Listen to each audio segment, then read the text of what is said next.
देवी और सज्जनों, जय देव, नमस्कार, जुगजू जियो, हमेशा खुश रहो। पूर्व सैनिक संगठन का उदय पिथौरागढ़ में इसलिए हुआ था कि हम शहीदों को, वीर नारियों को, उनके बच्चों को, उनको मान सम्मान दे सके, उनको सही से उनको याद कर सकें, उनके पुण्यतिथि पर याद कर सकें। इसी सिलसिले में आज हमारे थर्ड कुमाऊं के एक बहादुर नायक शहीद उर्वादत्त शौर्य चक्र जी की पुण्यतिथि, वहाँ पर पूर्व सैनिक संगठन ने जाकर उनको श्रद्धासुमन अर्पित किए और उनको याद किया। और उनको इस प्रकार से बार बार हम याद करते रहेंगे। इस प्रकार से वीर गाथा का बखान करके जयकारे के साथ पुण्यतिथि को संपन्न किया गया। वतन पर मर मिटने वालों का बाकी यही निशान होगा। परम सम्मानी हमारी वीरांगना बहन श्रीमती मंजू देवी जी, सम्मानी सुपुत्र धर्मेंद्र भट्ट जी और बहू दीक्षा भट्ट जी, आदरणीय संगठन के संयोजक सुबेदार मेजर देव सिंह भाटिया साहब, सभी पदाधिकारी साहिबान, मित्रजन, परिवारजन और सर्विंग पर्सन जो आर्मी से आए हैं, सुबेदार साहब और साथ में साहब आए हैं, आप सभी लोगों का हम वीरांगना बहन की तरफ से और पूर्व सैनिक संगठन की तरफ से हार्दिक अभिनंदन एवं स्वागत करते हैं। साथ ही आप लोगों का धन्यवाद भी अदा करना चाहते हैं साहब कि आप अमूल्य समय निकालकर इस प्रकार से एक शहीद की, जिसने हमारे लिए, हमारे आज के लिए, इस भारत माता के लिए अपना वर्तमान में देखते हुए सर्वस्व हमारे न्यौछावर कर दिया था। और ऐसे समय पर आप यहाँ पर आकर आप सच्ची श्रद्धांजलि इनको अर्पित कर रहे हैं, इसलिए आप पूर्व सैनिक संगठन धन्यवाद के पात्र है आपके लिए। अमूमन झगड़े क्या होता है कि अमूमन कुछ समय बाद इस प्रकार से जो हमारे शहीद होते हैं, जो इस प्रकार से बहादुरी से जिसने देश सेवा की होती है, उनको बुलाया जाता है और कुछ समय के बाद को कोई पूछता नहीं है। पूर्व सैनिक संगठन का उदय ही इसलिए हुआ था कि हम लोग इस प्रकार के शहीदों को हम मान सम्मान दे सकें और इस प्रकार से जो शहीद है उनको मान सम्मान दे सकें। वीरांगना बहन हैं, ऐसे जो है वीरांगनाओं को हम मान सम्मान दे सकें। इन वीर परिवारों के जो बच्चे हैं उनको हम मान सम्मान दे सकें।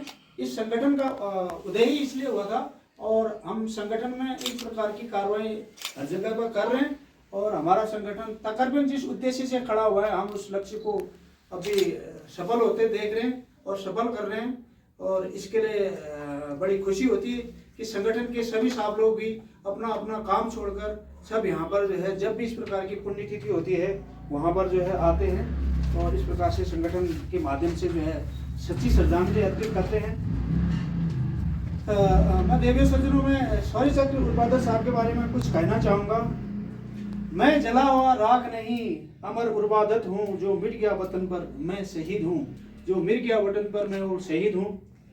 ग्राम मजीरकाना निवासी पिता श्री रामदत्त भट्ट जी व माता श्रीमती रमा देवी जी के घर में 13 नवंबर 1964 को इस बीच शहीद ने जन्म लिया। 10वीं तक की पढ़ाई जीआईसी गौड़ीहाट से पूरी करने के पश्चात सेना में जाने का मन बना लिया। आखिरकार 23 अक्टूबर 1982 को कुमाऊं रेजिमेंट में भर्ती हो गई। अपनी ट्रेनिंग पूरी करने के पश्चात कुमाऊं रेजिमेंट की जानी मानी बटालियन 3 कुमाऊं रेजिमेंट में शामिल हो गए। इनकी वीरता बचपन से ही दिखाई देती थी। इनके जो साथ वाले हैं वो बताते हैं कि बचपन से ही लकड़ी की बंदूक बनाकर इस प्रकार के खेल खेलना, पुलिस चोर वाला खेल खेलना, इस प्रकार से कुछ नई नई एक्टिविटीज इनमें दिखाई देती थी। वो कुछ तो मतलब इस प्रकार से इनके अंदर इस प्रकार का जुनून था। 2000 के दशक में जम्मू कश्मीर में पाकिस्तान की तरफ से घुसपैठियों, आतंकवादियों, अलगाववादियों का बहुत ज्यादा बोलबाला था, जिस वजह से कश्मीर घाटी में अच्छे यूनिटों और सैनिकों का होना भी बहुत जरूरी था। यह सब देखते हुए 3 कुमाऊं अच्छी बटालियन मानी जाती है और 3 कुमाऊं को वहां पर भेजा गया। और जब भी ऑपरेशन वहां पर होते, उन ऑपरेशनों में जो है ये दुश्मनों को मारते, खदेड़ते। और उर्वादत्त जी एक बहुत बहादुर थे, उनके अंदर एक जज्बा था, जुनून था। तो तकरीबन वो हर संगठन जो भी ऑपरेशन जो टीम थी उनमें सभी में वो पार्टिसिपेट करते थे। और 3 कुमाऊं को कश्मीर घाटी में डिप्लॉय किया गया, जिसमें कि नायक उत्पादक शौर्य चक्र भी शामिल थे। 23 फरवरी 1998 को पक्की सूचना मिली कि कुछ आतंकवादी वीआईपी रोड पर विस्फोटक सामग्री रखने के उद्देश्य से जेएंडके में श्रीनगर जिले के सलूरा नामक ग्राम में छिपे हुए हैं। यह सूचना मिलने पर 3 कुमाऊं की एक टीम ने एक ऑपरेशन लॉन्च किया, जिसमें कि नायक उत्पादक जी भी शामिल थे। रात के लगभग 9 बजे उस गांव के शोफी मोहल्ले की कड़ी घेराबंदी कर दी गई। अगले दिन 11 बजे मोहल्ले के अंतिम घर की तलाशी लेते हुए नायक उत्पादक जी को छत के ऊपर रखे घास की ढेरी में कुछ हलचल दिखाई दी, तो उन्होंने उस ढेर पर गोली चला दी। अमूमन जो हम लोग सभी फौजी है, हमने देखा होगा जब भी रात को जो है कॉर्डन जब किया जाता है, ऑपरेशन नहीं करते हैं रात में भग जाएगा करके, चारों तरफ से घेराबंदी करते हैं। जब ऑपरेशन तब होता है जब सुबह उजाला हो जाता है, ताकि अगर भगेंगे तो देखेंगे करके। ये सिलसिला वहां पर भी हुआ। और जब जो ही थोड़ा सा उजाला हुआ तो घास की डेयरी में उन्होंने कुछ हलचल देखी, तो उन्होंने फर्श से फायर खोल दिया। भाई इस प्रकार से घास की डेयरी में जब घास की डेयरी हिल रही है तो वहां पर दूसरा आदमी कोई नहीं हो सकता, परिवार का कोई नहीं हो सकता, पक्का जो आतंकवादी यहाँ पर छिपे होंगे। अगर वो पहले गोली नहीं चलाते तो उनकी गोली पहले चलती, हमारा ज्यादा नुकसान होता। किंतु राष्ट्र विरोधी तत्व बगल के नाले में कूदकर जंगल की ओर भागे। जब उनको गोली चलाई गई उस घर की डेयरी में, तो वहां से भाग के वो पीछे नाला पड़ता था, वहां पर वो भाग गए। लेकिन नायक उत्पादक जी ने तुरंत नाले में छलांग लगा दी। आतंकी भागते हुए पीछे फायर करते गए और उत्पादक जी घायल हो गए। अभी क्या होता है, कभी कभी जो जोशीला आदमी होता है वो ये नहीं देखता है मेरे ऊपर ये गोली लगेगी करके, जो ही वो नाले में कूदे उसके साथ ही वो भी कूद के भाग जाएंगे करके। और वो उग्रवादी क्या करते हैं, आगे चलते रहते हैं, पीछे फायर करते रहते हैं, और वो गोली उन पर भी लग गई। घायल होने के पश्चात उन्होंने अपना परिवार किए बगैर निर्भीकता से आतंकवादी का पीछा किया और उनमें से एक को मार गिराया, दूसरे को गंभीर रूप से घायल कर दिया, जिसकी बात में उनकी जो है, और जिसको घायल था वो उसकी भी बाद में उस आतंकवादी की मृत्यु होगी। नायक उत्पादक जी ने अदम्य साहस और वीरता का परिचय दिया है। ऑपरेशन तो सफल रहा, मगर होने को कुछ और ही मंजूर था। उनके शरीर में खून से अत्यधिक खून बहने के कारण अपने प्राणों को सर्वोच्च बलिदान देते आखिरकार 24 फरवरी 1998 को इस भारत माता के लिए शहीद हो गई।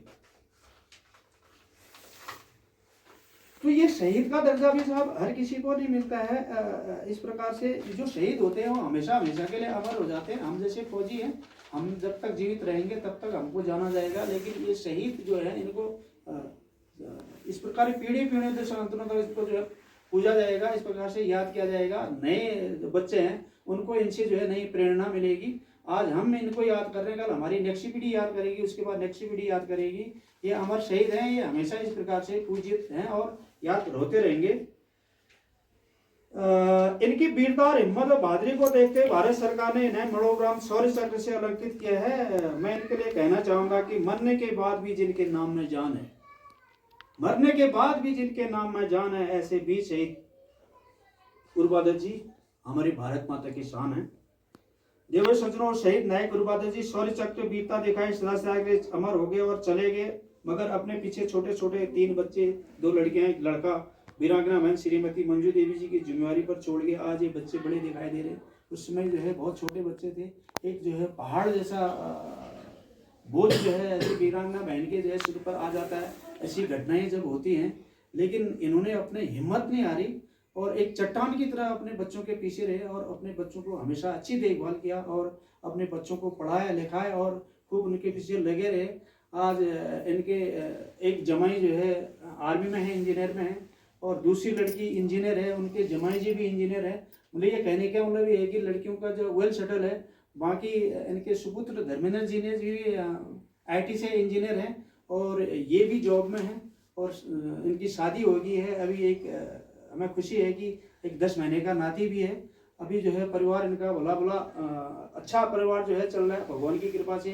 इतना बड़ा दुख तो इनके सर पर आ ही गया था, उसके बाद भगवान ने इनका परिवार जो है अच्छा जो है चलाया है और हम सब आप लोगों की दुआएं इनके साथ में हैं कि इनका परिवार इसी प्रकार से जो है दिन दुगनी रात चौगनी तरक्की करते रहे और वीरांगना बहन को हम आश्वासन देना चाहते हैं, बहन जो डेली की लाइफ होती है वो तो हर आदमी ने अपना निभाना पड़ता है।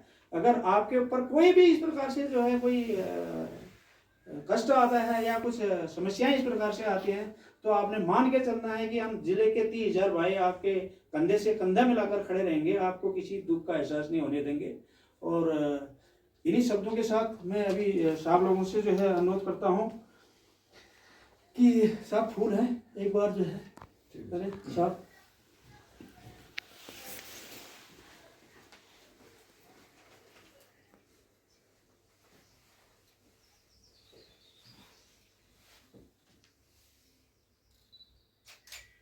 आप भी चलाइए सर, आप भी चलाइए।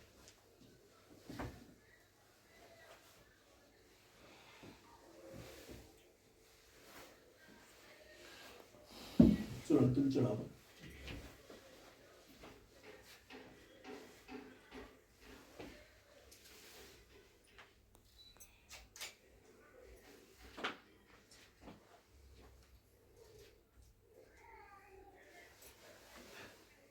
और बहन तुम ले आओ।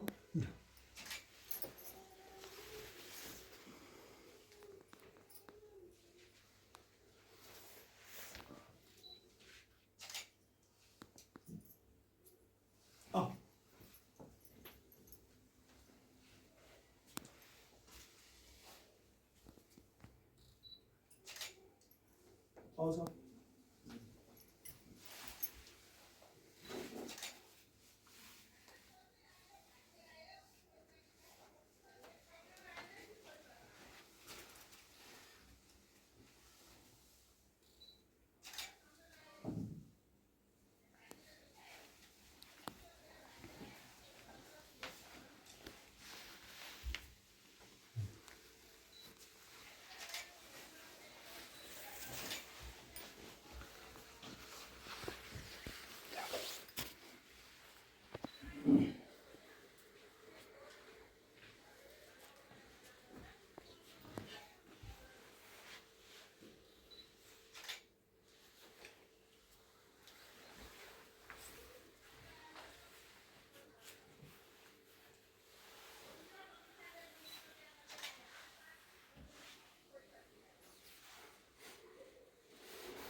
मैं अभी हुक्म साहब और हमारे संयोजक भाटिया साहब से अनुरोध करता हूँ कि शॉल उड़ाकर वीरांगना बहन का सम्मान करें।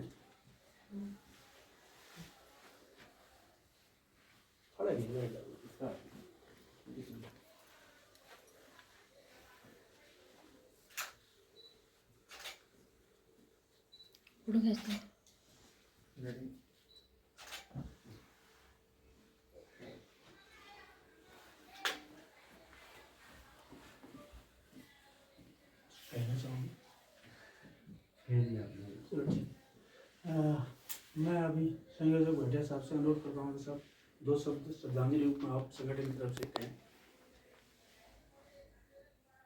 यहाँ पर आइए सबसे पहले तो जो सभी सैन्य संगठन और 311 GR के साथ लोग जो यहाँ पर आए उनको मैं बहन मंजू और उनके परिवार की तरफ से साधुवाद देना चाहूँगा, जो कि आप अपना इतना समय लेकर यहाँ पर आए।